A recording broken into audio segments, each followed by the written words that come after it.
First day of school, my teacher said, "Why don't you draw a picture for your parents?"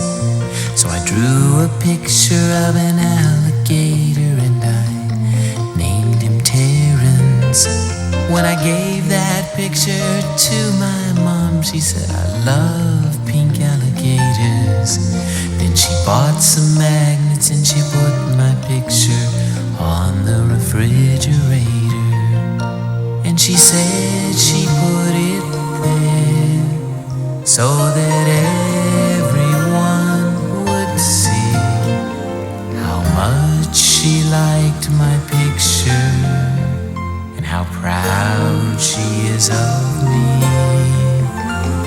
Now when the teacher asks me why a drawing takes so long, I say, 'cause it's a